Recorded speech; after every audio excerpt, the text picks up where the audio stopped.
मराठा आरक्षणासारख्या अत्यंत महत्त्वपूर्ण मुद्द्यावर माननीय मुख्यमंत्र्यांनी सर्वपक्षीय बैठक बोलवली होती।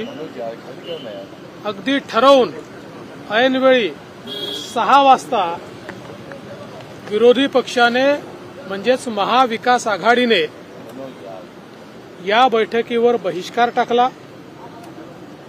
मराठा समाजाच्या प्रश्नावर बोलायला त्यांना वेळ नाही, मात्र वडेट्टीवारांच्या घरी बसून ते निवडणुकीची बैठक करतात, त्याच्याकरता त्यांना वेळ आहे। त्यामुळे एक प्रकारे आपली राजकीय जात कुठली हेच दाखवण्याचा प्रयत्न ते करतायत। ही अतिशय गंभीर बाब आहे की ज्यावेळी महाराष्ट्रामध्ये समाजामध्ये तेढ निर्माण झालेला आहे, ज्यावेळी वेगवेगळे समाज एकमेकांसमोर उभे आहेत, त्यावेळी सर्व पक्षाच्या नेत्यांनी एकत्रित येऊन मार्ग शोधले पाहिजेत। अशा प्रकारची एक परंपरा असताना केवळ राजकीय फायद्याकरता दोन्ही समाजामध्ये खोटं बोलायचं आणि आपली राजकीय पोळी भाजायची, अशा प्रकारच्या मानसिकतेतून विरोधी पक्षाने आज या बैठकीवर बहिष्कार घातला। याचा अर्थ त्यांच्याकरता कुठलाच समाज महत्वाचा नाही, त्यांच्याकरता सत्ता आणि निवडणुकाच महत्वाच्या आहेत। तथापि या ठिकाणी विविध पक्षाचे नेते आले होते, त्यांनी आपापले मुद्दे योग्य प्रकारे मांडलेले आहेत। एक लार्जर कन्सेन्सस तयार करण्याचा आमचा प्रयत्न आहे।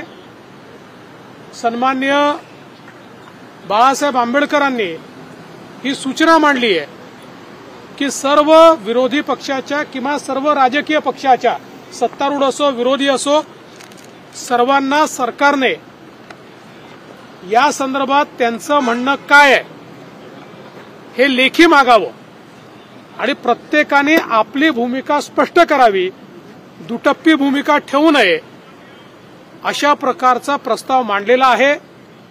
माननीय मुख्यमंत्री त्यावर योग्य प्रकारचा निर्णय घेतील। आजच्या बैठकीचा उद्देश महाराष्ट्रामध्ये जातीय सलोखा राहिला पाहिजे, विविध समाजांचे प्रश्न सुटले पाहिजेत। मराठा आरक्षणाच्या संदर्भात, सगळ्या सोयऱ्याच्या संदर्भात जे काही प्रश्न उभे राहिलेले आहेत त्याच्यावर एक लार्जर कन्सेन्सस तयार होऊन आपण महाराष्ट्र शांत करावा आणि समाजांना दिलासा द्यावा, या दृष्टीने हा प्रयत्न करण्यात आला होता। मात्र त्यावर त्यांनी बहिष्कार टाकलेला आहे। ज्या काही सूचना आलेल्या आहेत त्या सूचनांवर माननीय मुख्यमंत्री महोदय सर्वांची चर्चा करून योग्य निर्णय घेतील आणि या संदर्भात समाजहिताचा निर्णय घेऊनच आम्ही पुढे जाऊ। शरद पवार वारंवार सलोख्याची भूमिका म्हणतायत, पण आज आज शरद पवारांनी वारंवार सलोख्याची भूमिका घ्या असं सांगितलं, मात्र आज त्यांचे देखील नेते आले नाहीत। उद्धव ठाकरे गटाचे अनिल परब असतील, सगळे नेते विधान परिषदेच्या बैठकीला बसले। मला याच गोष्टीचं आश्चर्य वाटतंय। किमान मला ही अपेक्षा होती की पवार साहेब तरी या बैठकीला येतील किंवा त्यांचे प्रतिनिधी तरी येतील, कारण त्यांनी वारंवार ही भूमिका मांडली की 2 समाजामध्ये समन्वय साधा।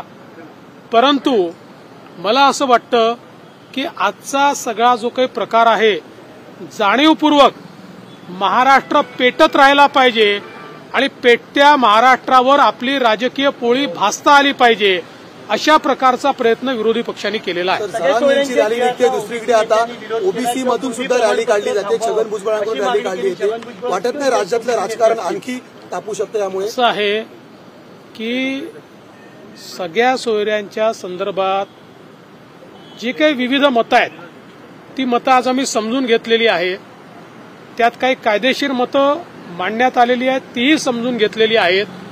माननीय मुख्यमंत्री सर्वांची चर्चा करूनच या संदर्भात उचित निर्णय माननीय मुख्यमंत्री महोदय घेतील। जरांगे रॅली काढतात, दुसरीकडे आता भुजबळ सुद्धा रॅली काढतात, तुम्हाला वाटत नाही कायदा सुव्यवस्थेचा प्रश्न निर्माण होऊ शकतो? 13 तारीख शेवटची आहे, सरकारची काय भूमिका असेल त्याच्यावरती? सरकारची भूमिका ही सामंजस्याची असते, समन्वयाची असते, दोन जातींमध्ये तेढ निर्माण होऊ नये अशी असते आणि ज्या काही समाजाच्या मागण्या असतात त्या मागण्या आपल्याला योग्य चौकटीत बसून कशा पूर्ण करता येतील हीच एकीकडे सरकारची भूमिका असणार आहे.